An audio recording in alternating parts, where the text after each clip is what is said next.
സങ്കീർത്തനം 77 13 14 അതിന്റെ 20. ദൈവമേ നിന്റെ വഴി വിശുദ്ധമാകുന്നു. ദൈവമേ നിന്റെ വഴി വിശുദ്ധമാകുന്നു. നമ്മുടെ ദൈവത്തെ പോലെ വലിയ ദൈവം ആരുള്ളൂ? വലിയ ദൈവം ആരുള്ളൂ? കാരണം 14 നീ അത്ഭുതം പ്രവർത്തിക്കുന്ന ദൈവമാകുന്നു. നീ അത്ഭുതം പ്രവർത്തിക്കുന്ന ദൈവമാകുന്നു. നിന്റെ ബലത്തെ നീ ജാതികളുടെ ഇടയിൽ വെളിപ്പെടുത്തിയിരിക്കുന്നു. നീ അത്ഭുതം പ്രവർത്തിക്കുന്ന ദൈവമാകുന്നു. നിന്റെ ബലത്തെ നീ ജാതികളുടെ ഇടയിൽ വെളിപ്പെടുത്തിയിരിക്കുന്നു. ഇനി 20ാമത്തെ വചനം. മോശയുടെയും അഹരോന്റെയും കയ്യാൽ നീ നിന്റെ ജനത്തെ ഒരു ആട്ടിൻകൂട്ടത്തെ പോലെ നടത്തി. ഇന്നത്തെ ആലോചന ഇതാ, നമ്മെ നടത്തുന്ന ഒരു ദൈവം. നമ്മൾ നേരത്തെ പാടി ആരാധിച്ചു. എന്നെ അറിയാൻ, എന്നെ നടത്താൻ എല്ലാ നാളിലും യാഹനിക്കുണ്ട്. ചൂടിൽ വാടാതെ, കാലിടറാതെ, തട്ടാതെ നിന്നെ നയിക്കാൻ ദൈവം വിശ്വസ്തനാണ്. കൂട്ടം തെറ്റി നീ പോയാലും തേടി എത്തി നിന്നെ പിടിച്ച് വീണ്ടും നടത്താൻ ഈ ദൈവം വിശ്വസ്തനാണ്. ജീവിതയാത്രയിൽ സാത്താൻ പോരടിക്കുമ്പോഴും അതിനെ തട്ടി മാറ്റി നിന്നെ നടത്താൻ ദൈവം വിശ്വസ്തനാണ്. ദൈവം അങ്ങേപ്പോലൊരു ദൈവം വേറെ എന്തുള്ളൂ? മോശയുടെയും അഹരോന്റെ കയ്യാൽ ദൈവം തന്റെ ജനത്തെ നടത്തി. ഹല്ലേലൂയ. നമ്മൾ വായിച്ച വചനത്തിലേക്ക് ഒന്ന് വരാൻ പോവുകയാണ്. ഹല്ലേലൂയ. അവിടെ ഇങ്ങനെയാണ് പറഞ്ഞത്, ദൈവമേ, അതിന്റെ 13 ഇങ്ങനെയാണ്, നിന്റെ വഴി വിശുദ്ധമാകുന്നു. നമ്മുടെ ദൈവത്തെ പോലെ വലിയ ദൈവം ആരുള്ളൂ? ഉറക്കെ പറ, നമ്മുടെ ദൈവത്തെ പോലെ വലിയ ദൈവം ആരുള്ളൂ. ഇത് ഈ സങ്കീർത്തനം എന്ന് പറയുന്നത് ആസാഫ് എന്ന് പറയുന്ന ദൈവ മനുഷ്യന്റെ ഒരു സങ്കീർത്തനമാണ്. ആസാഫ് എന്ന് പറയുമ്പോൾ ദാവീദ് രാജാവ് ആലയത്തിൽ സംഗീത ശുശ്രൂഷയ്ക്കായി അപ്പോയിന്റ് ചെയ്ത വ്യക്തിയാണ് ആസാഫ്. ചീഫ് മ്യൂസിഷ്യനാണ്. അതായത് കഷ്ടതയുടെ മധ്യത്തിൽ ദൈവത്തിന്റെ അത്ഭുതങ്ങളെ ഓർക്കുന്ന ഒരു സങ്കീർത്തനമാണ് 77ാം സങ്കീർത്തനം. ജീവിതത്തിലെ കഷ്ടതയുടെ മധ്യത്തിൽ ദൈവത്തെ ഓർക്കുന്നത്. അതിൽ മനോഹരമായ ഒരു വചനമുണ്ട്.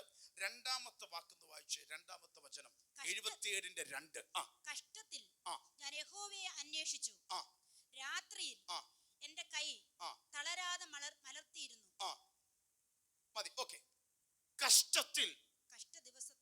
കഷ്ട ദിവസത്തിൽ ഞാൻ യഹോവയെ അന്വേഷിച്ചു. ജീവിതത്തിന്റെ പ്രതിസന്ധി വന്നപ്പോൾ, വേദന വന്നപ്പോൾ ഞാൻ എന്തു ചെയ്തെന്നറിയാമോ?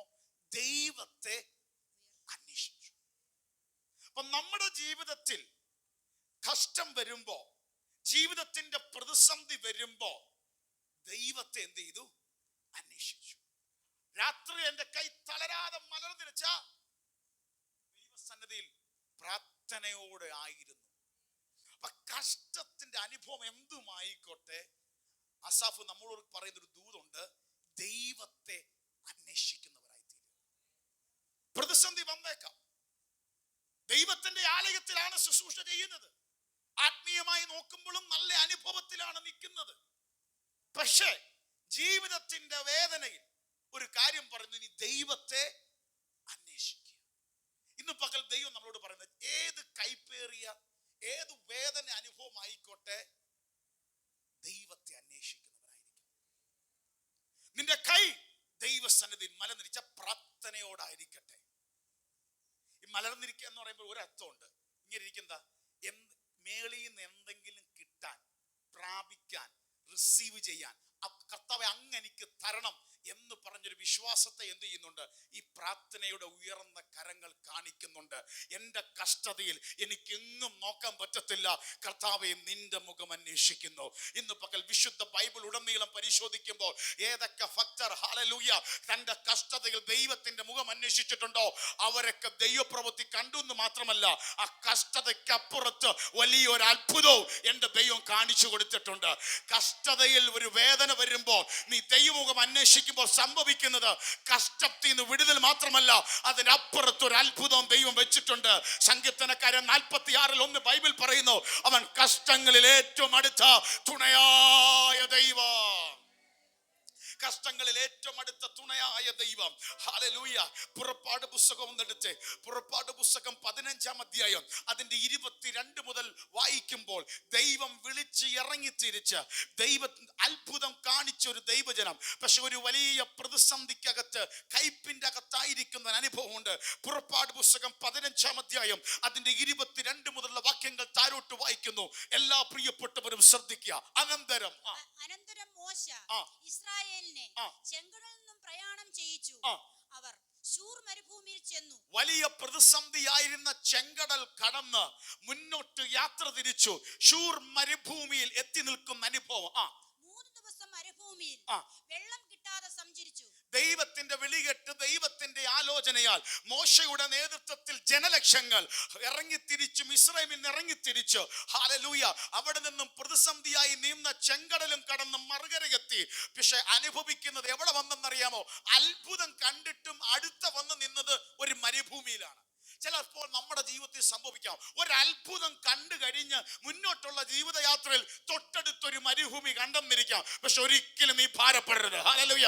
ഇന്ന് പകൽ ചിലതിനോട് പറയാ, അയ്യോ എനിക്ക് ദൈവം വിളിച്ചിറക്കി, ഞാനൊരു അത്ഭുതം കണ്ടു, എന്നിട്ടാ വന്ന്, പക്ഷെ വീണ്ടും ഒരു മരുഭൂമി. പക്ഷെ നിന്നോടാ ദൈവം സംസാരിക്കുന്നത്. ആരോടോ പരിശുദ്ധാത്മാ വിളിച്ചു പറയുന്നു, അത്ഭുതം കണ്ടിട്ട് മുന്നോട്ടിറങ്ങി, പക്ഷെ നിന്റെ മുമ്പിൽ ഒരു മരുഭൂമി.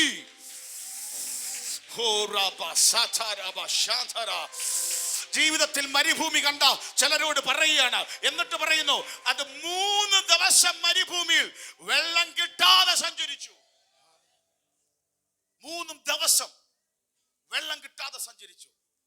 അതിനർത്ഥമുണ്ട്, ഈ ഇറങ്ങിത്തിരിച്ച ജനം മാത്രമല്ല, അവരുടെ മൃഗങ്ങളും യാത്രാ മൃഗങ്ങളും ആടുമാട് സമ്പത്തുകൾ മുഴുവൻ അവരുടെ കൂടുണ്ട്.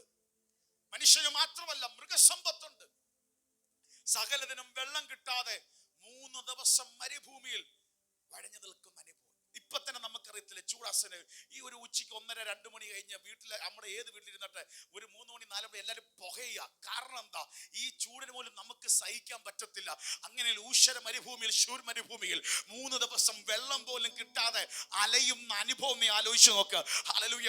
ഇന്ന് പകൽ ദൈവാത്മാവ് പറയുന്നു, അത്ഭുതം കണ്ട നിന്റെ ജീവിതത്തിൽ മരുഭൂമി കണ്ടിട്ടുണ്ടെങ്കിൽ ഒറ്റ മറുപടിയേ ഉള്ളൂ, കണ്ണുനീരിന്റെ മുമ്പിൽ മറുപടി നൽകുന്ന ദൈവത്തിന്റെ മുഖം അന്വേഷിക്കുക. ആ സമയത്ത് ഒരു സംഭവം നടന്നു. താരോട്ട് വായിച്ചേ. മാറായിൽ എത്തിയാറെ മാറായിലെ വെള്ളം കുടിപ്പാൻ അവർക്ക് കഴിഞ്ഞില്ല. അവരൊരു സ്ഥലത്തെത്തി, മാറായി എന്ന് പറയുന്ന ഒരു സ്ഥലത്തെത്തി. അവിടെ ഒരു കുറച്ച് വെള്ളം കണ്ടു, കോരി കുടിച്ചപ്പോ അവർക്ക് കുടിക്കാൻ പറ്റിയില്ല. കാരണം അത് കയ്പായിരുന്നു. അതുകൊണ്ടാണ് അതിനെന്ത് ചെയ്തത്? മാറായി എന്ന് പേരിട്ടത്. ഒരാശ്വാസം കാണുമെന്ന് ചിന്തിച്ചു, പക്ഷെ കൺമുമ്പിൽ കണ്ടതും കയ്പിന്റെ അനുഭവം. അതുപോലെ അപ്പൊ ശ്രദ്ധിച്ചു നോക്കി, 3 ദിവസം ഊഷര മരുഭൂമിയിൽ വേദനപ്പെട്ട് നടക്കുന്നു. കൺമുമ്പിൽ ഒരു വിടുതലാകുമോ എന്ന് ചിന്തിച്ചൊരു അനുഭവം. അതിന്റെ അകത്തും ഹല്ലേലൂയ, അത് കയ്പിന്റെ ഒരു അനുഭവം, കുടിക്കാൻ പറ്റാത്തൊരു അനുഭവം. ഞാൻ പറയുന്നു, ഒരു മരുഭൂമിയും അതിന്റെ അപ്പുറത്തൊരു കയ്പും നിന്റെ ജീവിതത്തിൽ വന്നിട്ടുണ്ടെങ്കിൽ നീ ദൈവത്തെ അന്വേഷിച്ചോ, നീ ഒരു അത്ഭുതം കാണാൻ സമയമായി.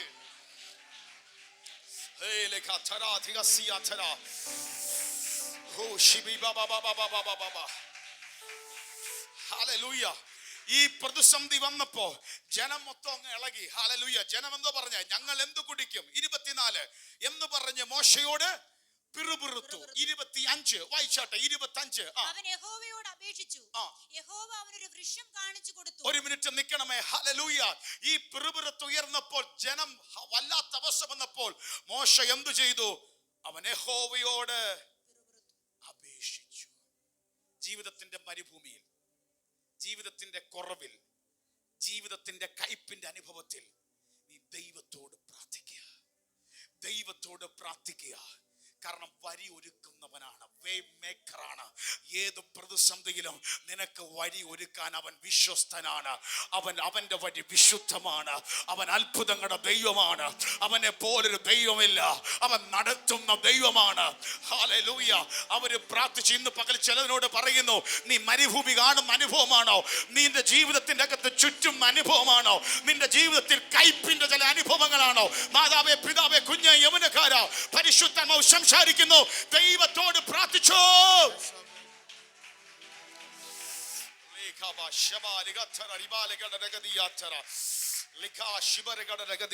നിന്റെ കണ്ണിന്റെ മുമ്പിൽ കണ്ടത് കയ്പാണെങ്കിലും പക്ഷെ ദൈവത്തോട് പ്രാർത്ഥിച്ചപ്പോൾ ദൈവം ഒരു വൃക്ഷം കാണിച്ചു കൊടുത്തു. അത് വെട്ടി വെള്ളത്തിൽ ഇട്ടപ്പോൾ വെള്ളം കയ്പ് മാറി, അത് മധുരമുള്ളതായി തീർന്നു. ഹല്ലേലൂയ. ഇന്ന് പകലൊരു ദൂത് പറയാ, ദൈവം ചില വഴി കാണിച്ചു തരും.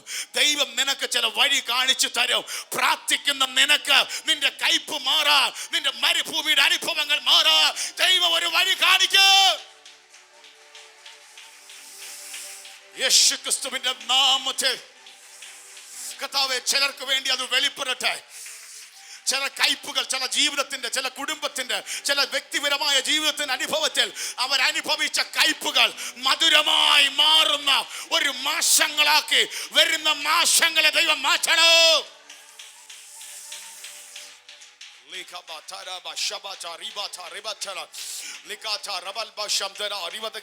ഞാൻ നേരത്തെ പറഞ്ഞ ദൂതുമായിട്ട് ദൈവം പറയുന്നു, നിന്റെ ലൈഫിൽ എന്തൊക്കെയോ ദൈവം തൊടാൻ പോകുക. ഇതുവരെ കണ്ടത് സാരമില്ല, ഇതുവരെ കണ്ട മരുഭൂമി സാരമില്ല, ഇതുവരെ കണ്ട കയ്പ് സാരമില്ല, മധുരമാക്കുന്നൊരു വഴി.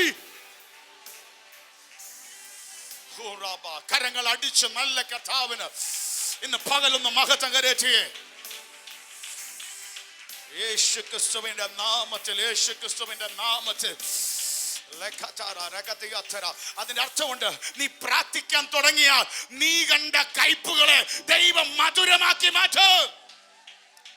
ശക്തമായി വീണ്ടും ചില കുടുംബങ്ങളെ നോക്കി പറയുന്നു, നീ കണ്ട കയ്പുകളെ പ്രാർത്ഥിക്കുന്നവ പ്രാർത്ഥനയാൽ അത് മധുരമായി മാറും. Hallelujah, hallelujah. ദൈവം മധുരമാക്കി മാറ്റും. ഉറക്കെ പറ, ദൈവം മധുരമാക്കി മാറ്റും.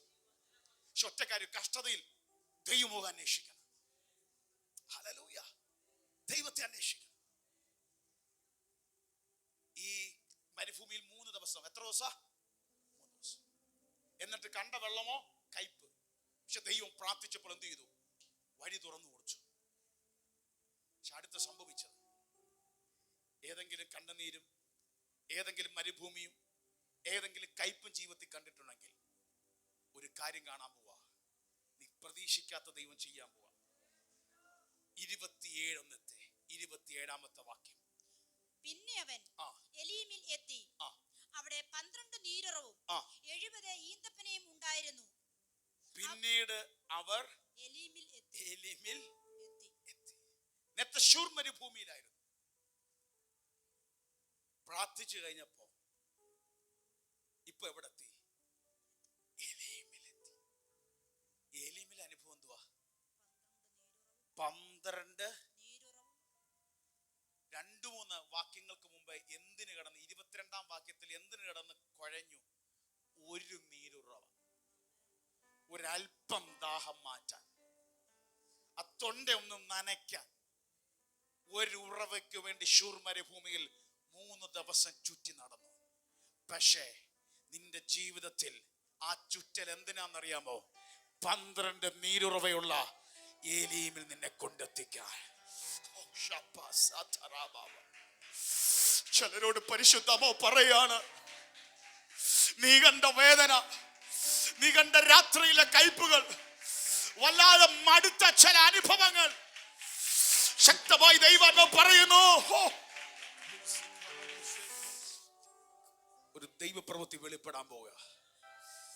നിറഞ്ഞൊരു സാന്നിധ്യം ഇതിന്റെ അകത്ത് നിൽപ്പുണ്ട്.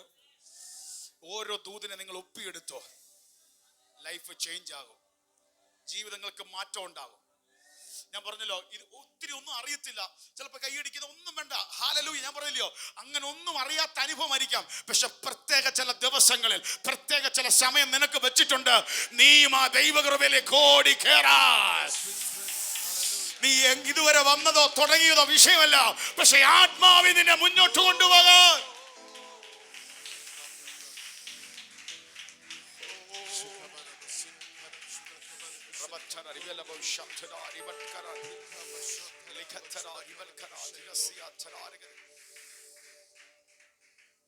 പന്ത്രണ്ട് നീരുറവയും 70 ഈന്തപ്പഴി.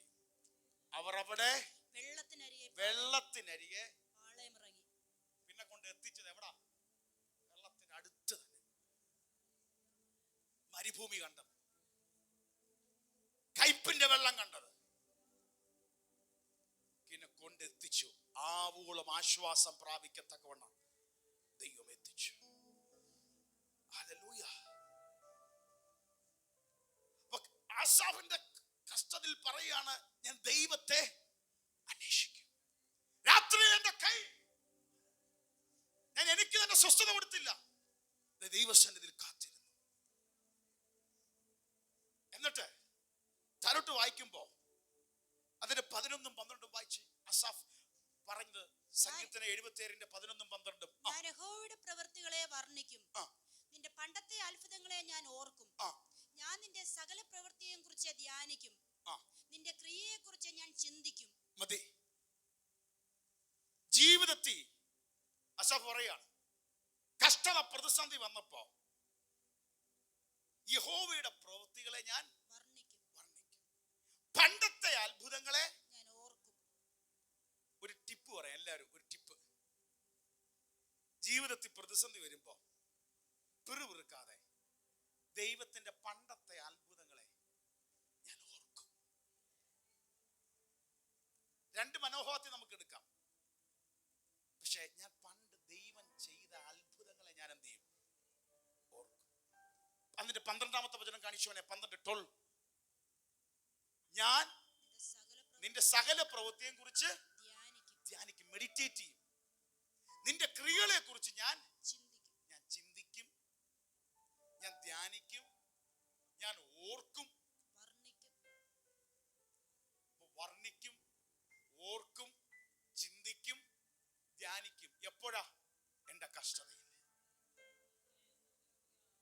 ആടി ഉലയുമ്പോ, മരുഭൂമി കാണുമ്പോ, കയ്പ് കാണുമ്പോ ദൈവകുഞ്ഞിനോട് പറയുന്നു, നീ വേറൊന്നും ചെയ്യണ്ട. നടത്തിയ കഴിഞ്ഞ നാളുകൾ, നമ്മെ നടത്തിയതും നമ്മുടെ പിതാക്കന്മാരെ നടത്തിയതും ദൈവത്തിന്റെ മാറ്റമില്ലാത്ത വചനത്തിൽ പറയുന്ന അത്ഭുതങ്ങളെ നീ ഓർക്കണം, വർണ്ണിക്കണം, ധ്യാനിക്കണം, അത് ചിന്തിക്കണം. എല്ലാവരും ഉറക്കെ പറയാം, വർണ്ണിക്കണം, ഓർക്കണം, ധ്യാനിക്കണം, ചിന്തിക്കണം. നല്ല സമയത്ത് മാത്രമല്ല, നമ്മൾ നല്ല സമയത്ത് ദൈവം എന്നെ നടത്തിയല്ലോ, അത്ഭുതങ്ങൾ ചെയ്തല്ലോ, ഞാൻ ഒന്നുമില്ലാത്ത ദൈവത്തെ കൊണ്ടുവന്നു, നല്ല കാര്യം. വിടുതൽ കിട്ടുമ്പോഴും നന്ദിയുള്ളവരാവണം നമ്മളെല്ലാവരും. പക്ഷേ വീടുതൽ നടക്കാതെ കയ്പിന്റെ മരുഭൂമി നിൽക്കുമ്പോഴും ആസാഫ് പറയാണ്, ഞാൻ ഓർക്കും, ഞാൻ വർണ്ണിക്കും, ഞാൻ ധ്യാനിക്കും, ഞാൻ ചിന്തിക്കും. ഇത് നിങ്ങൾ മറക്കരുത്, നിങ്ങളുടെ മനസ്സിൽ നിന്നും മായരുത്. വർണ്ണിക്കും, ഓർക്കും, ചിന്തിക്കും, ധ്യാനിക്കും. ആമേൻ. അതിന് ഗുണമുണ്ട്. എന്നിട്ടാണ് പറയുന്നത് ഏത് ദൈവത്തെ, എന്നിട്ട് ചിന്തിക്കുകയാണ്. എന്നിട്ട് 13-14, എന്നിട്ടാണ് ഈ 13-14 വായിക്കുമ്പോൾ മഹത്വം വരാണ്. ഞാൻ ചിന്തിക്കുകയാണ്. എന്നിട്ട് ദൈവമേ, നിന്റെ വഴി വിശുദ്ധമാകുന്നു. ദൈവമേ, എനിക്കൊരു കാര്യം അറിയാം, നിന്റെ വഴി വിശുദ്ധമാകുന്നു. ഞാൻ അതിലേക്ക് വരാം. നമ്മുടെ ദൈവത്തെ പോലെ വലിയ ദൈവം ആരുള്ളൂ? തൊട്ടടുത്ത് 14, നീ അത്ഭുതം പ്രവർത്തിക്കുന്ന ദൈവം മതി. നമ്മുടെ ദൈവത്തെ പോലെ വേറെ ആരുള്ളൂ? അത്ഭുതം പ്രവർത്തിക്കുന്ന ദൈവമല്ലയോ? കഷ്ടതയിൽ ഇരുന്ന് ധ്യാനിക്കുക, കഷ്ടതയിൽ ഇരുന്ന് ചിന്തിക്കുക, കഷ്ടതയിൽ ഇരുന്ന് വർണ്ണിക്കുക. നമ്മുടെ ദൈവത്തെ പോലെ വേറെ ആരുള്ളൂ? നിന്റെ വഴി. അങ്ങനെ ചിന്തിച്ചാൽ അത്ഭുതം നടന്നിരിക്കും. അതിനൊരു എക്സാമ്പിൾ പഴയ നിയമത്തിലേക്ക് ഒന്ന് എടുത്തേ. ന്യായാധിപന്റെ പുസ്തകം 6-ാം അധ്യായം, അതിൽ 3 മുതൽ വാക്യങ്ങളൊന്ന് വായിച്ചു. ന്യായാധിപന്മാരുടെ, ജഡ്ജസ് chapter 6 verse 3 following. ന്യായാധിപന്മാരുടെ പുസ്തകം 6-ാം അധ്യായം 3 മുതൽ താഴോട്ടുള്ള വാക്യങ്ങൾ. ഇസ്രായേൽ വിതച്ചിരിക്കുമ്പോൾ, ഇസ്രായേൽ ജനം വിതയ്ക്കുമ്പോൾ മിദ്യാന്യരും അമാലേക്യരും കിഴക്ക് ദേശക്കാരും അവരുടെ നേരെ വരും. അന്നത്തെ പ്രധാനമായ വരുമാന മാർഗം കൃഷിയാണ്. കൃഷി വിതയ്ക്കുമ്പോ, നന്മ കാണേണ്ട സമയമാകുമ്പോ ശത്രുജനം അമാലേക്യരും മിദ്യാന്യരും കിഴക്ക് ദേശത്ത് നിന്ന് ഇവരുടെ നേരെ വരും. 4-5. അവർ അവർക്ക് വിരോധമായി പാളയമിറങ്ങി ഗസ വരെ നാട്ടിലെ വിള നശിപ്പിക്കും. അവരുടെ എല്ലാ വിളകളും നശിപ്പിക്കും. ഇസ്രായേലിന് ആഹാരമോ ആടോ മാടോ കഴുതയോ ഒന്നും ശേഷിപ്പിക്കുകയില്ല. ഒന്നും ശേഷിപ്പിക്കുക, എല്ലാത്തിനും തീർത്തു കളയും. അങ്ങനെ ഒരു അനുഭവം. വിതച്ചിട്ട് കൊയ്ത്തിന് കാത്തിരിക്കുന്നതിന് മുമ്പേ, കൊയ്യുന്നതിന് മുമ്പേ ശത്രു ഒന്നെല്ലാം നശിപ്പിക്കും. വളർന്നു വരും, വളരെ നശിപ്പിക്കും. ഇന്ന് പകൽ ദൈവം അത് പൊട്ടിക്കും. ഇന്ന് പകലത് ദൈവം പൊട്ടിക്കും. നിന്റെ ജീവിതത്തിന്റെ അകത്ത് ചില ഇരുട്ടിന്റെ സ്വാധീനങ്ങൾ, ദേശത്തിന്റെ അധിപതികൾ നീ ഒന്ന് കേറി വന്ന് നിന്റെ ജീവിതത്തിൽ അനുഭവിക്കാൻ തുടങ്ങുമ്പോ അതിനെതിരെ ഫൈറ്റ് ചെയ്യുന്ന ചിലതിന്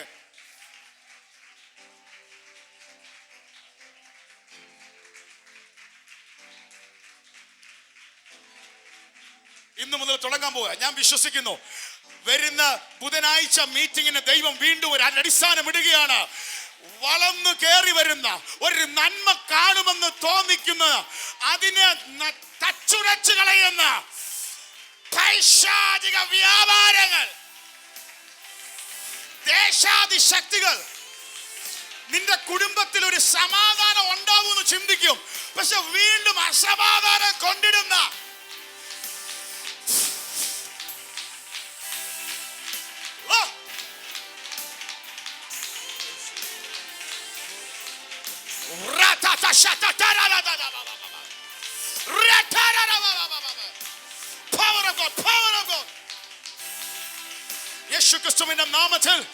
യേശുക്രിസ്തുവിന്റെ നാമത്തിൽ കൊന്നുകളയാൻ, മുടിച്ചു കളയാൻ, ചെങ്കടലിൽ മുക്കിക്കളയാൻ എന്ന പോലെ വിട്ടിറങ്ങി വന്ന സ്ഥലത്തെ പാരമ്പര്യ ശക്തികൾ, ദേശാധിപതി അധിപതി മണ്ഡലങ്ങൾ ഈ സഭയ്ക്ക് മീതെ, ഈ കുടുംബങ്ങൾക്ക് മീതെ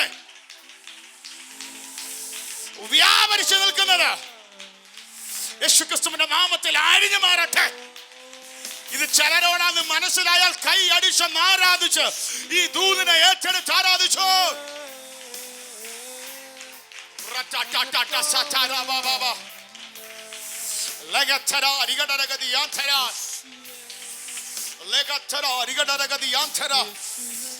യേശുക്രിസ്തുവിന്റെ നാമത്തിൽ, യേശുക്രിസ്തുവിന്റെ നാമത്തിൽ, യേശുക്രിസ്തുവിന്റെ നാമത്തിൽ നീ ഒരു വിളവ് കാണേണ്ടതാ, നീ ഒരു കൊയ്ത്ത് കാണേണ്ടതാ, നിന്റെ വിളവ് വർദ്ധിക്കേണ്ടതാ.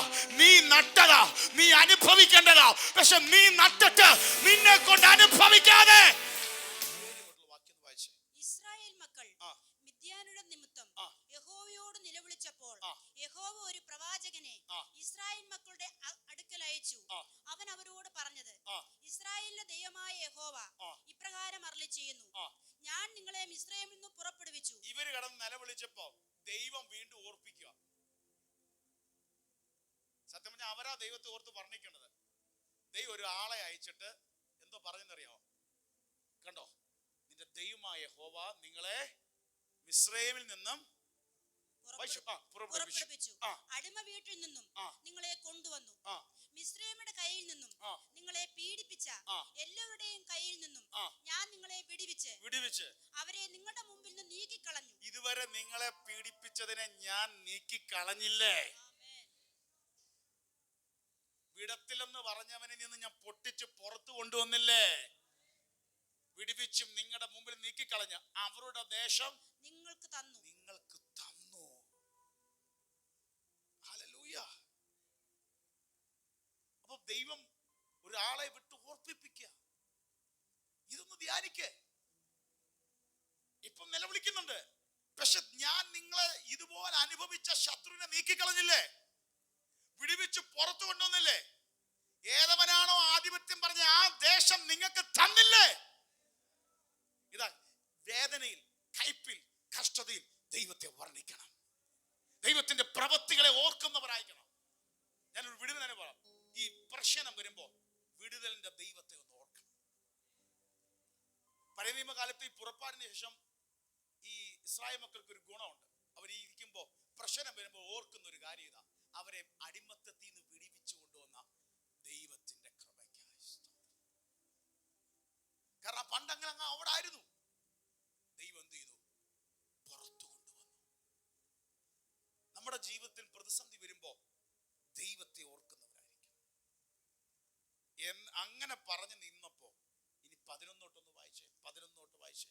അനന്തരം യഹോവയുടെ ഒരു ദൂതൻ വന്ന് ഓഫ്രയിൽ അബിയേസ്രനായ യോവാശിന്റെ ഒരു കരുവേലകത്തിന്റെ കീഴെ ഇരുന്നു. അവന്റെ മകനായ ഗിദെയോൻ ഗോതമ്പ് മിദ്യാനുടെ കയ്യിൽ പെടാതിരിക്കേണ്ടതിന് മുന്തിരിച്ചക്കിനരികെ വെച്ച് മെതിക്കുകയായിരുന്നു. യഹോവയുടെ ദൂതൻ അവനെ പ്രത്യക്ഷനായി, അല്ലയോ പരാക്രമശാലിയെ, യഹോവ നിന്നോടുകൂടെ ഉണ്ട് എന്നും അവനോട് പറഞ്ഞു. ഗിദെയോൻ അവനോട്, അയ്യോ യജമാനനെ, യഹോവ നമ്മോട് കൂടെ ഉണ്ടെങ്കിൽ നമുക്ക് ഇതൊക്കെയും ഭവിക്കുന്നത് എന്ത്? യഹോവ നമ്മെ മിസ്രയീമിൽ നിന്നും കൊണ്ടുവന്നു എന്നും നമ്മുടെ പിതാക്കന്മാർ നമ്മോട് അറിയിച്ചിട്ടുള്ള അവന്റെ അത്ഭുതങ്ങളെ ഒക്കെയും എവിടെ? ഇപ്പോൾ യഹോവ നമ്മെ ഉപേക്ഷിച്ച് മിദ്യാനുടെ കയ്യിൽ ഏൽപ്പിച്ചിരിക്കുന്നുവല്ലോ എന്ന് പറഞ്ഞു. അപ്പോൾ യഹോവ അവനെ നോക്കി, നിന്റെ ഈ ബലത്തോട് പോക, നീ ഇസ്രായേലിനെ മിദ്യാനുടെ കയ്യിൽ നിന്നും രക്ഷിക്കും. ഞാനല്ലയോ നിന്നെ അയക്കുന്നത് എന്ന് പറഞ്ഞു. ദൈവത്തെ വർണ്ണിച്ചപ്പോൾ, ദൈവത്തെ ഓർത്തപ്പോ ദൈവത്തിന്റെ ദൂതൻ ഇറങ്ങി. പ്രതിസന്ധിയിലും ദൈവത്തിന്റെ അത്ഭുതങ്ങളെ ഓർക്കുക. ഈ ഗിദെയോൻ ഉള്ളി ഓർത്തു. അതാ വെളിപ്പെടുന്നത്. ദൂതൻ നമ്മൾ പറഞ്ഞു, പിതാക്കന്മാരുടെ ദൈവം കൊണ്ടുവന്നില്ല, ഇപ്പൊ അത്ഭുതം കണ്ടു, പക്ഷെ ഇപ്പൊ അത്ഭുതം ഒന്നും കാണുന്നില്ലല്ലോ. അവനോടാ പറയാം, ഈ ബലത്തോടെ നീ പോ, നീ മിദ്യാനെ ജയിച്ചിരിക്കും. അപ്പൊ ദൈവത്തിന്റെ പ്രവൃത്തികളെ ഓർക്കുന്നവന് വേണ്ടി ദൈവം തന്റെ ദൂതനെ അയച്ചു. അപ്പം നമ്മുടെ ജീവിതത്തിൽ ഇത് പറഞ്ഞു വന്നതിനാ അറിയാമോ? നമ്മുടെ ജീവിതത്തിന്റെ ഏത് പ്രതിസന്ധി ആയിക്കോട്ടെ, ദൈവത്തെ ഓർക്കുന്നവരാകാം. ദൈവം ചെയ്ത അത്ഭുതങ്ങളെ ഓർക്കുന്നവരാകാം. ദൈവം നമുക്ക് വേണ്ടി ഇറങ്ങും. ഏറ്റവും ക്ഷയിച്ചിരിക്കുന്നവരാ. ആളെ വിട്ടിട്ട് ദൈവം ഓർപ്പിച്ചു. കണ്ടോ, ദൈവം നടത്തിയതല്ലേ നിങ്ങളെ? അവരെ ദൈവം ഓടിച്ച് നിങ്ങൾക്ക് ഇത്രയും തന്നില്ലേ? അതിന്റെ അർത്ഥം ഇതേ ഉള്ളൂ: വീണ്ടും നീ നിങ്ങൾ എന്റെ അടുത്ത് വന്നാൽ വീണ്ടും ഇത് തന്നെ നിങ്ങൾക്ക് വേണ്ടി ഞാൻ ചെയ്തു തരും. ദൈവദൂതൻ ഇറങ്ങി ബലപ്പെടുത്തി അവനെ. ക്ഷയിച്ചു പോയവനെ ബലപ്പെടുത്തി. ശത്രുവിൽ ജയം ഗിദെയോന്റെ നേതൃത്വത്തിൽ ദൈവം കൊടുത്തു. അപ്പം ദൈവത്തെ വർണ്ണിച്ചു. അസാഫ് പറഞ്ഞു, ദൈവത്തെ ഓർത്തു, വർണ്ണിച്ചു, സ്തുതിച്ചു. എന്നിട്ടാണ് 13-14 വായിക്കുമ്പോൾ നമ്മൾ സങ്കീർത്തനം 77-13-14 ബൈബിൾ നമ്മൾ ഇങ്ങനെയാണ് വായിച്ചത്: ദൈവമേ, നിന്റെ വഴി വിശുദ്ധമാകുന്നു. നമ്മുടെ ദൈവത്തെ പോലെ വലിയ ദൈവം ആരുള്ളൂ? നീ അത്ഭുതം പ്രവർത്തിക്കുന്ന ദൈവമാകുന്നു. ഒരു കാര്യമാണ് ആസാവ് പറഞ്ഞു വരുന്നത്. ദൈവത്തെ പറഞ്ഞു ഒറ്റ കാര്യം: ഏത് വഴി മധ്യത്തിലും ദൈവം നിന്റെ വഴി വിശുദ്ധമാണ്. വേറെ സ്ഥലത്ത് വായിക്കുമ്പോൾ ദൈവമേ, യഹോവേ, നിന്റെ വഴി തികവുള്ളത്, പെർഫെക്റ്റ്, ഹോളി. ഇവിടെ പറയുന്നു ദൈവത്തിന്റെ വഴി വിശുദ്ധം. ഹല്ലേലൂയ, ഹോളിയാണ്. സങ്കീർത്തനം 18 പറയുന്നത് ദൈവത്തിന്റെ വഴി തികവുള്ളത്, പെർഫെക്റ്റ് ആണ്, ഒരു മാറ്റമില്ലാത്തതാണ്. ഹല്ലേലൂയ. യെശയ്യാവ് 55 വിശുദ്ധ ബൈബിൾ 8-9 വായിക്കുമ്പോൾ, ആകാശം ഭൂമിക്ക് മീതെ ഉയർന്നിരിക്കുന്ന പോലെ ദൈവത്തിന്റെ വഴികൾ സകലതിനും മീതെ എന്ത് ചെയ്തിരിക്കുക? നിന്റെ വഴിയല്ല എന്റെ വഴി, നിന്റെ ചിന്തയല്ല എന്റെ ചിന്ത. കർത്താവ് പറയാണ്, ആകാശം ഭൂമിക്ക് മീതെ ഉയർന്നിരിക്കുന്ന പോലെ നിന്റെ ചിന്തകൾക്കും നിന്റെ നിലവുകൾക്കും അപ്പുറമാണ് ദൈവത്തിന്റെ വഴി. അപ്പൊ പ്രശ്നവും പ്രതിസന്ധി വരുമ്പോ ഭാരപ്പെട, ദൈവത്തെ വർണ്ണിച്ചോ.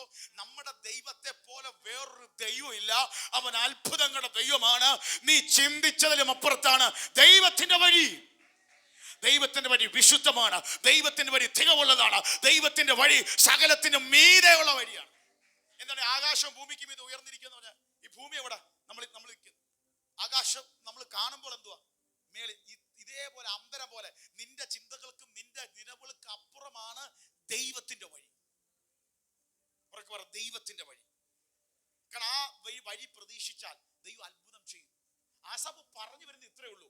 കഷ്ടതയിൽ നീ ദൈവത്തിന്റെ മുഖം അന്വേഷിക്കുക, കഷ്ടതയിൽ ദൈവത്തിന്റെ അത്ഭുതങ്ങളെ നീ ഓർമ്മിക്കുക, ധ്യാനിക്കുക. ഹല്ലേലൂയ.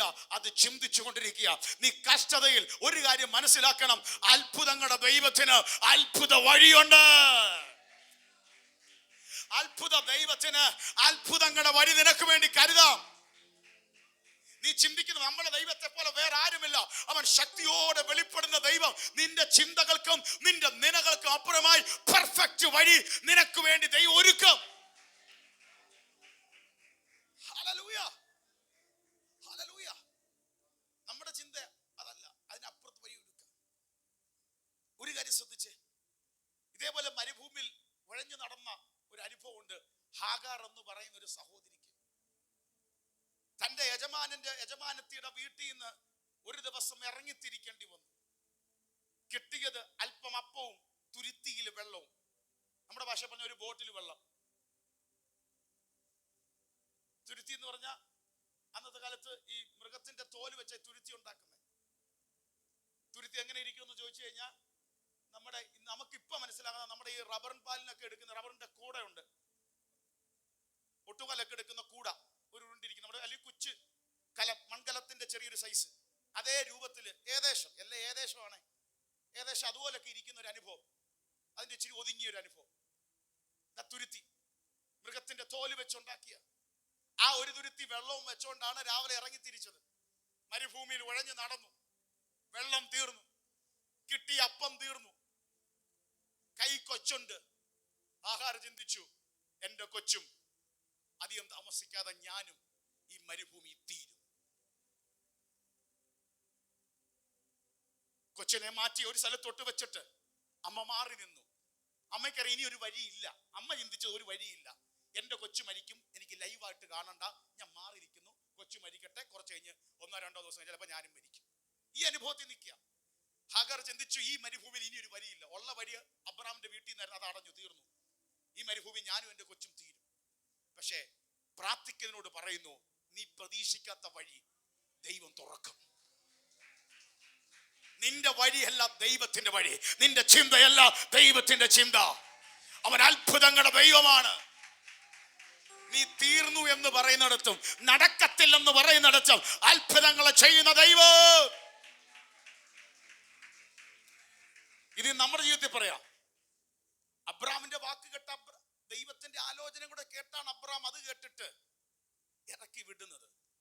നമ്മുടെയൊക്കെ ജീവിതത്തിൽ സ്വർഗത്തിലെ അപ്പന്റെ വിളി കേട്ട് ഒരു അനുഭവത്തിൽ നിന്ന്, ഒരു കംഫർട്ട് സോണിൽ നിന്ന്, നല്ല ചില അനുഭവത്തിൽ നിന്ന്, നമ്മളായിരുന്ന ചില പശ്ചാത്തലങ്ങളിൽ നിന്നൊക്കെ നമ്മൾ ഇറങ്ങി തിരിച്ചവരാ ഓരോരുത്തരും.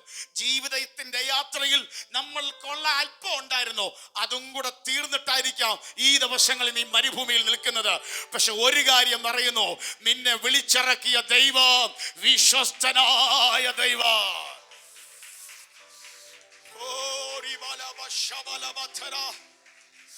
ആ മരുഭൂമിയിൽ ദൂത് പറയാ, ദൈവത്തിന്റെ വാക്ക് കേട്ട് വിളി കേട്ട് ഇറങ്ങി തിരിച്ച ദൈവ പൈതലേ, മരുഭൂമിയിൽ നീയും നിന്റെ കുടുംബവും നീ നിന്റെ തലമുറയും പട്ടുപോകാൻ ദൈവം അനുവദിക്കത്തില്ല. പ്രാർത്ഥിക്കുന്നവന് വേണ്ടി വഴി തുറക്കുന്ന ദൈവം. ചിലരോട് ഉറപ്പിച്ച് പറയുന്നു, നീയും നിന്റെ തലമുറയും നശിച്ചു പോകാൻ ദൈവം അനുവദിക്കത്തില്ല.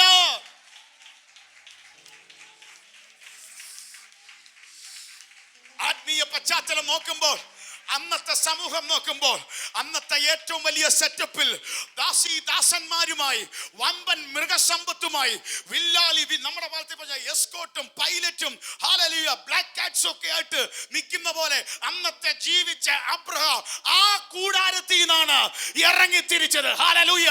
ഏതൊക്കെ വലിയ സെറ്റപ്പിൽ നിന്ന് നീ ഇറങ്ങി തിരിച്ചാലോ, നിന്റെ ദൈവം നിന്നെ നടത്താൻ വിശ്വസ്തൻ.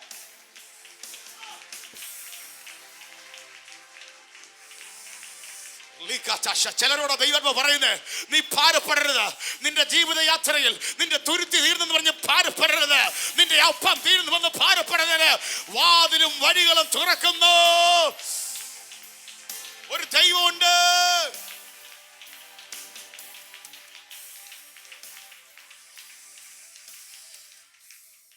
അടുത്ത സെക്കൻഡിൽ ദൈവദൂതൻ ഇറങ്ങി. നീ എന്തിനാ കരയുന്നേ?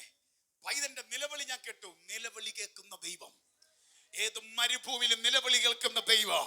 ഹല്ലേലൂയ. നീ പേടിക്കണ്ട. നീ ചിന്തിച്ചത് നിന്റെ വഴി ഈ കൊച്ചു തീരുമെന്ന്. അല്ല, നീ കൊച്ചിനെ അല്പം ഒന്ന് മാറ്റി നിർത്തിയിട്ട് നീ മാറി നിന്നത് അമ്പിൻപാട് ദൂരത്തിൽ. പക്ഷെ നിന്റെ വഴിക്കപ്പുറത്ത് എന്റെ ദൈവത്തിന്റെ വഴി വിശുദ്ധമാണ്, അത്ഭുതങ്ങളുടെ ദൈവമാണ്. ഹല്ലേലൂയ. നീ തീരുമെന്ന് പറഞ്ഞ തലമുറ വില്ലാളിയായി മാറും. അവള് തിരിഞ്ഞു നോക്കി, അവിടെ കണ്ണു ദൈവം തുറന്നു. ആ മരുഭൂമിയിൽ ഉറവ ദൈവം കൊടുത്തു. തീർന്നു പോകുമെന്ന് പറഞ്ഞ അതേ മരുഭൂമിയിൽ ദൈവം ഉറവയെ തുറന്നു കൊടുത്തു.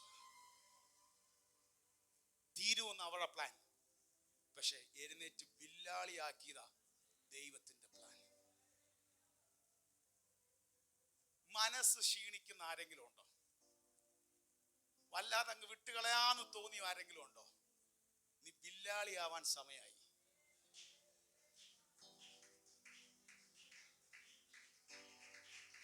മനസ്സിലാകാൻ പറഞ്ഞത്? അതൊരു ലോകത്തിന്റെ സൈക്കോളജിയും ഉണ്ട് അതിൻ്റെ അകത്ത്.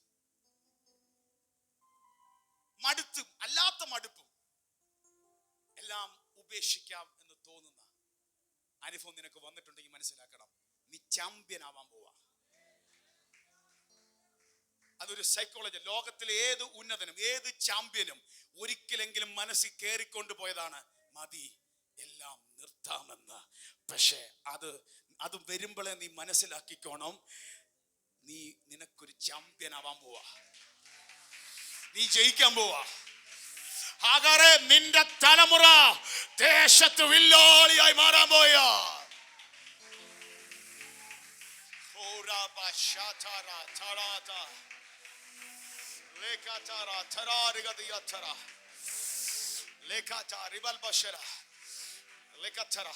ഹാഗാർ മതിയെന്നും നിർത്തിയതാ. വേണ്ട, മതി, കൊച്ചും മരിക്കും ഞാനും മരിക്കും, ഒന്നും കാണണ്ട.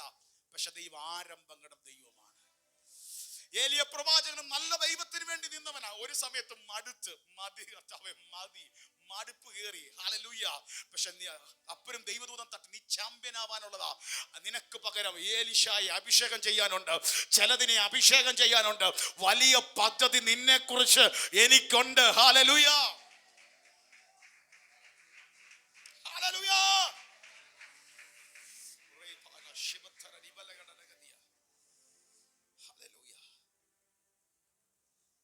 പറഞ്ഞ ആ ഭാഗത്തേക്ക്, നിയോഗമുള്ള ഭാഗത്തേക്ക് വരാൻ പോവാ. ദൈവത്തിന്റെ വഴി വിശുദ്ധമാണ്. എന്നിട്ടാണ് 20 പറയുന്നത്, അവൻ മോശയുടെയും അഹരോന്റെയും കയ്യാൽ നീ നിന്റെ ജനത്തെ ഒരു ആട്ടിൻകൂട്ടത്തെ പോലെ നടത്തി. എന്നിട്ട് ഓർക്കുന്നൊരു കാര്യം, അതാണ് നമ്മെ നടത്തുന്ന ദൈവം. മോശയുടെ അഹരോന്റെ കയ്യാൽ ജനലക്ഷങ്ങളെ ആട്ടിൻകൂട്ടത്തെ നയിക്കുന്ന പോലെ ദൈവം, നീ അവരെ, കണ്ണിന് മുമ്പിൽ മോശ അഹരോനാ നിൽക്കുന്നത്, പക്ഷെ നടത്തുന്നത് ആരാ? ദൈവം. ഇസ്രായേൽ മക്കളുടെ മുമ്പിൽ നിൽക്കുന്നത് മോശയും അഹരോനും ഒക്കെയാ, പക്ഷെ നടത്തുന്നത് ആരാ? ദൈവമാണ്. നമ്മുടെ ദൈവം നടത്തുന്ന ദൈവം. ബൈബിൾ പറയുന്നു, അത്ഭുതങ്ങളാലും അടയാളങ്ങളാലും. അപ്പോസ്തലപ്രവൃത്തി 7:36 ബൈബിൾ പറയുന്നു, ആക്ട്സ് 7:36. അപ്പോസ്തലപ്രവൃത്തി 7:36 പറയുന്നു, അവൻ മിസ്രയീമിലും ചെങ്കടലിലും 40 സംവത്സരം മരുഭൂമിയിലും അതിശയങ്ങളും അടയാളങ്ങളും ചെയ്ത് അവരെ നടത്തിക്കൊണ്ടുവന്നു. കണ്ടോ? അവൻ മിസ്രയീമിലും ചെങ്കടലിലും 40 വർഷമാണ് മരുഭൂമിയിൽ അതിശയങ്ങളും അടയാളങ്ങളും ചെയ്ത് നടത്തുന്ന ദൈവം. ഉറക്കെ പറ, നടത്തുന്ന ദൈവം. എങ്ങനെ നടത്തിയേ? അതിശയങ്ങളും അത്ഭുതങ്ങളും ചെയ്ത് ദൈവം അവരെന്ത് ചെയ്തു? നടത്തി. ഒത്തിരി വാക്യങ്ങളുണ്ട്, ദൈവം നടത്തി. ദൈവം നടത്തുന്നത് എങ്ങനെയാണെന്ന് അറിയാമോ? യെശയ്യാവ് 40:11. അതൊന്നും എല്ലാവരും എടുക്കണം. യെശയ്യാവ് 40:11. യെശയ്യാവ് 40:11. യെശയ്യാ പ്രവചനം 40:11. ഒരു ഇടയനെ പോലെ അവൻ തന്റെ ആട്ടിൻകൂട്ടത്തെ മേയിക്കുകയും കുഞ്ഞാടുകളെ ഭുജത്തിലെടുത്ത് മാറവിടത്തിൽ ചേർത്ത് വഹിക്കുകയും തള്ളകളെ പതുക്കെ നടത്തുകയും ചെയ്യും. ദൈവത്തിന്റെ നടത്തിപ്പ് 2 രീതിയുണ്ട്. ചിലതിനെ എന്തോ ചെയ്യും? പറ. ചിലതിനെ എന്ത് ചെയ്യും? ഏതിനെയാ? കുഞ്ഞാടുകളെ ഭുജത്തിലെടുത്ത് ചെറുതായി പോയതിന്, വളർച്ച ആവാത്തത്, പിച്ച വെച്ച് തുടങ്ങുന്നതിനെ എന്തോ ചെയ്യും? എടുത്ത് മാർവിടത്തിൽ. അടുത്തത് തള്ളകളെ പതുക്കെ നടത്തും. രണ്ട് ഓർക്ക പറ, കുഞ്ഞാടും തള്ളകളും. കുഞ്ഞാടിന്റെ പ്രത്യേകത, ചില സമയത്ത് മീറ്റിംഗ് വരുമ്പോൾ നിങ്ങളെ തൊടുന്നു, നിങ്ങളോട് തന്നെ ദൂത് പറയുന്നു, എല്ലാം ചെയ്യുന്നു. കുറച്ച് നാളായിട്ട് ഒരു ദൂതും കേൾക്കുന്നില്ല. മനസ്സിലാക്കണം, നിങ്ങൾ തള്ളകളായി. ഇനി ദൈവം നടത്താൻ പോവാ. രണ്ടിനെയും ദൈവം നടത്തും. നമ്മളെ തള്ളിക്കളഞ്ഞിട്ടല്ല, അത് ചിലത് നമുക്ക് വേണ്ട. ഇനി നിന്നെ പിടിച്ച് നടത്താൻ പോവാ. മറ്റേത് ഇങ്ങനെ എടുത്തോണ്ട് വെച്ച് എന്ത് ചെയ്യണം? നടത്തണം. അതൊരു അനുഭവമുണ്ട്, അതൊരു സമയമുണ്ട്. ഇല്ലെന്നല്ല, വേദനിക്കുമ്പോഴൊക്കെ ദൈവം ഇടപെടും. പക്ഷെ എപ്പോഴും അത് വരണമെന്നില്ല. എപ്പോഴും കൈക്ക് പിടിച്ച് എടുത്ത് മാറോട് വെക്കണമെന്നില്ല. പകരം ദൈവം രണ്ട് രീതിയിൽ നടത്തും. അടുത്തിരിക്കുന്ന പറഞ്ഞത് രണ്ട് രീതിയിൽ നടത്തും എന്ന് പറഞ്ഞേ. നമ്മുടെ പ്രശ്നം എന്ന് പറഞ്ഞാൽ, ഈ കുഞ്ഞാടിനെ പോലെ മേയ്ക്കുന്നത് കണ്ട് കുറച്ച് കഴിയുമ്പോ എന്റെ ഭുജത്തെ ആരും എടുക്കുന്നില്ല, എന്നെ ദൈവം എടുത്തില്ല, എന്നോട് ഒന്നും സംസാരിച്ചില്ല, എന്റെ തലയെ കൈവച്ചില്ല, എല്ലാം എന്നാ ഒരാളുടെ ഒരു പരാതി, ഒരു പാസ്റ്റർ എത്ര നാളായി എന്റെ തലയെ കൈവച്ച് മീറ്റിംഗിന് ഇടയ്ക്ക്, അല്ലാതെ പ്രാർത്ഥിച്ചിട്ടുണ്ട്, മീറ്റിംഗ് പ്രാർത്ഥിച്ചില്ല. ഞാൻ പറഞ്ഞു, ആത്മാവി ഒത്തിരി വളർന്നു, അതാ ദൈവകൃപയാ. എന്നിട്ടും നിന്നില്ലേ? നിന്നു, അത് ദൈവകൃപയാ. ഒരു ദൂത് പോലെ 6 മാസമായിട്ട് ഞാൻ പറഞ്ഞില്ല, പറഞ്ഞാതെ നിന്നില്ലേ? നിന്നു പാസ്റ്ററെ, അത് വളർന്നു. ഹല്ലേലൂയ. പാസ്റ്റർ എല്ലാവരോടും പറഞ്ഞു, എന്നോട് മാത്രം പറഞ്ഞു, 6 മാസമായി എന്നെ തൊട്ടില്ല. മീറ്റിംഗിന് ശേഷം പ്രാർത്ഥിച്ചു, മീറ്റിംഗിന് ഇടയ്ക്ക് ദൂത് പറഞ്ഞില്ല. ഞാൻ പറഞ്ഞു, വേണ്ട, വളർന്നു നിങ്ങള്. ഹല്ലേലൂയ. രണ്ട് രീതി ദൈവം നടത്തും. കുഞ്ഞാടുകളെ ഭുജത്തിലെടുത്ത് മാറത്ത് ചേർത്ത് വെക്കും, തള്ളകളെ അവൻ പതുക്കെ പതുക്കെ നടത്തും. ദൈവ നടത്തിപ്പ് നമ്മൾ എന്ത് ചെയ്യണം അറിയാമോ? ഈ നടത്തിപ്പിന് ഏൽപ്പിച്ചു കൊടുക്കണം. ഇസ്രായേൽ മക്കളെ ദൈവം നടത്തിയപ്പോൾ, മരുഭൂമി നടത്തിയപ്പോൾ, അതിലൊരു കാര്യം മാത്രം പറഞ്ഞ് ഇന്നത്തെ പറയേണ്ട സംഭവം പറയുമ്പോൾ, നെഹമ്യാവ് 9:21 എടുത്ത്, നമ്മൾ അധികാരം ശ്രദ്ധിക്കാത്തൊരു വചനം. നെഹമ്യ പ്രവചനം 9-ാം അധ്യായം അതിന്റെ 21-ാമത്തെ വചനം. കിട്ടിയെങ്കിൽ അതൊന്ന് വായിച്ചു, അല്ലെങ്കിൽ ഞാൻ വായിക്കാം. നെഹമ്യ 9:21 മോനെ സ്ക്രീനിൽ കാണിച്ചോ. നെഹമ്യ chapter 9:21. ഇങ്ങനെ നീ അവരെ 40 സംവത്സരം മരുഭൂമിയിൽ പുലർത്തി. കണ്ടോ, 40 സംവത്സരം മരുഭൂമി നടത്തി. എങ്ങനെ?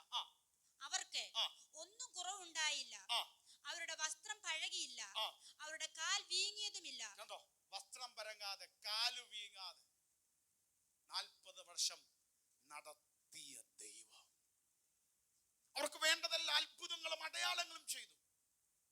വെള്ളമില്ലാത്തപ്പോ പാറയടിച്ചു വെള്ളം വന്നു. ആഹാരം വേണമെന്ന് പറഞ്ഞപ്പോ ശക്തം മന്ന. രാവിലെ എഴുന്നേറ്റപ്പോ മഞ്ഞു മൂടി നിൽക്കുന്നു. മന്ന ദൈവം ചെയ്തു. ഞാൻ പറഞ്ഞില്ലേ, ഫ്രിഡ്ജ്, എല്ലാം ഇന്നത്തെ ടെക്നോളജിയും ബൈബിളിൽ നിന്നാ വരുന്നത്. ഒരു സാധനം കേടാകാതെ സൂക്ഷിക്കണം എന്നുള്ള ടെക്നോളജി എവിടുന്ന് കിട്ടി? ബൈബിളിൽ നിന്ന് കിട്ടി. ഹല്ലേലൂയ. രാവിലെ എഴുന്നേറ്റപ്പോ ഒരു സാധനം മഞ്ഞ് മൂടി കിടക്കുന്നു. ഹല്ലേലൂയ. ആ മഞ്ഞ് മാറ്റുമ്പോ ചെതമ്പല് പോലെ മന്ന. ഹല്ലേലൂയ. അപ്പൊ ഒരു വസ്തു കേടാവാതിരിക്കണമെങ്കിൽ എന്ത് ചെയ്യണം? ഹല്ലേലൂയ. മഞ്ഞിന്റെ അകത്ത്, ഐസിന്റെ അകത്ത് ഫ്രീസ് ആയിരിക്കണം. ഇസ്രായേൽ മക്കൾ രാവിലെ എഴുന്നേൽക്കുമ്പോൾ 40 സംവത്സരം കാണുന്ന ഒരു കാര്യമുണ്ട്. മഞ്ഞ് പെയ്ത് കിടക്കും. വെയിലടിക്കുമ്പോ മഞ്ഞുരുകി മാറും, മന്ന ലഭിക്കും. ഹല്ലേലൂയ. എന്നാ നല്ല ദൈവം നമ്മുടെ ദൈവം. Hallelujah, hallelujah. അതിനുശേഷം ഇറച്ചി വേണമെന്ന് പറഞ്ഞപ്പോ കാറ്റടിക്കും രാത്രിയിൽ. ഹല്ലേലൂയ. കാടകൾ പറന്നെത്തി അവർക്ക് ഭക്ഷിക്കത്തക്കവണ്ണം കൂടാരത്തിന്റെ മുമ്പിൽ ദൈവം കൊണ്ടെത്തിക്കും. അങ്ങനെ വെള്ളത്തിന് വെള്ളം, ആഹാരത്തിന് ആഹാരം, ഇറച്ചിക്ക് ഇറച്ചി, അത്ഭുതങ്ങളും അടയാളങ്ങളും അതിശയങ്ങളും ചെയ്ത് അവിടെ രോഗങ്ങളെ സൗഖ്യമാക്കി ദൈവം അവരെ നടത്തി. മോശയുടെ അഹരോന്റെ കയ്യാൽ ഒരു ആടിനെ പോലെ, ഇടയൻ ആടിനെ നടത്തുന്ന പോലെ ദൈവം അവരെന്ത് ചെയ്തു? നടത്തി. ഇനി ശ്രദ്ധിച്ച്,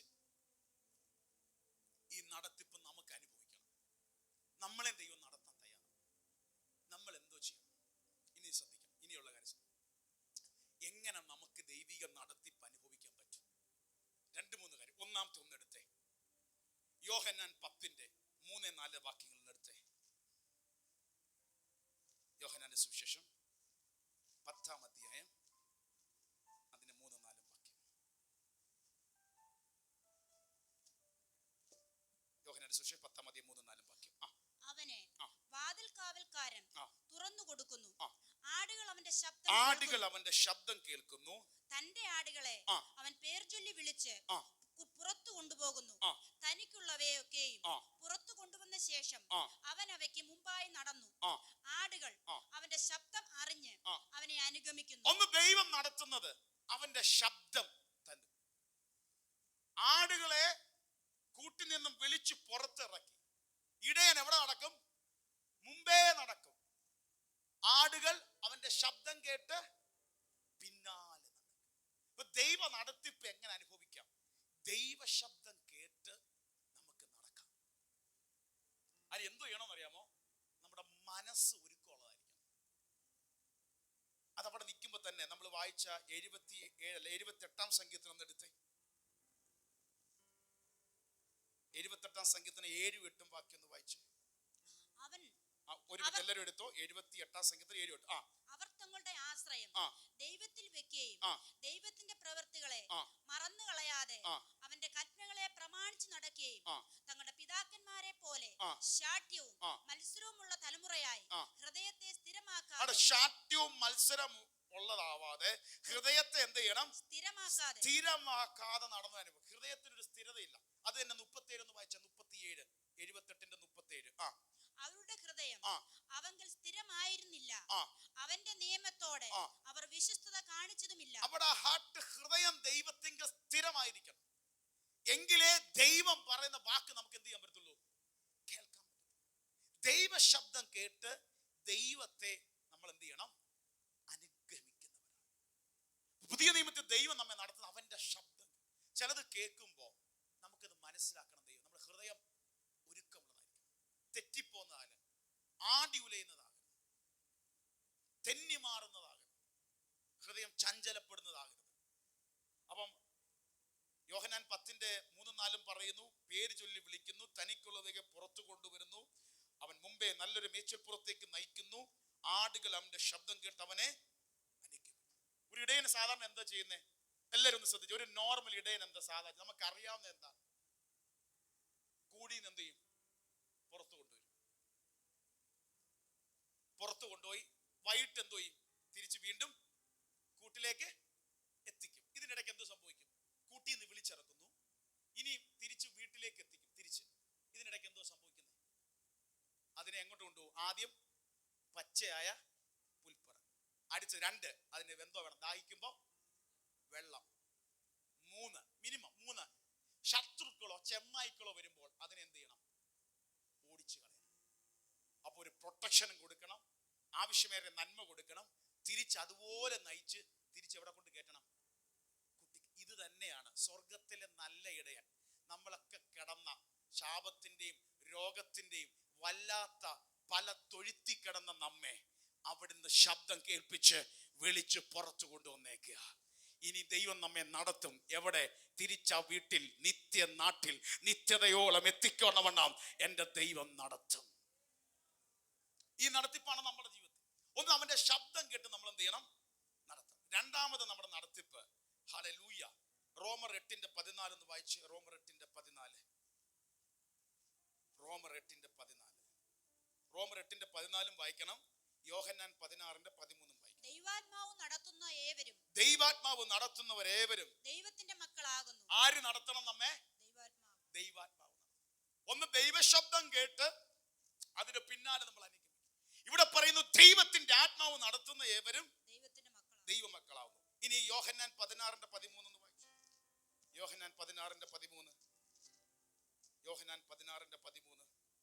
സത്യത്തിന്റെ ആത്മാവ് വരുമ്പോഴോ അവൻ നിങ്ങളെ സകല സത്യത്തിലും വഴി നടത്തും. അത് പരിശുദ്ധാത്മാവിനെ കുറിച്ച്. പരിശുദ്ധാത്മാവ് വരുമ്പോഴോ നിങ്ങളെ സകല സത്യത്തിലും വഴി നടത്തും. അവൻ സ്വയമായി സംസാരിക്കാതെ താൻ കേൾക്കുന്നത് സംസാരിക്കുകയും വരുവാനുള്ളത് നിങ്ങൾക്ക് അറിയിച്ചു തരികയും ചെയ്യും. ശ്രദ്ധിച്ചേ, അവിടെയും പറയുന്നു ദൈവാത്മാവ് വരുമ്പോ സകല സത്യത്തിലും നിന്നെ വഴി നടത്തും. അപ്പം ദൈവശബ്ദം കേട്ട് അവനെ അനുഗമിക്കുന്നു.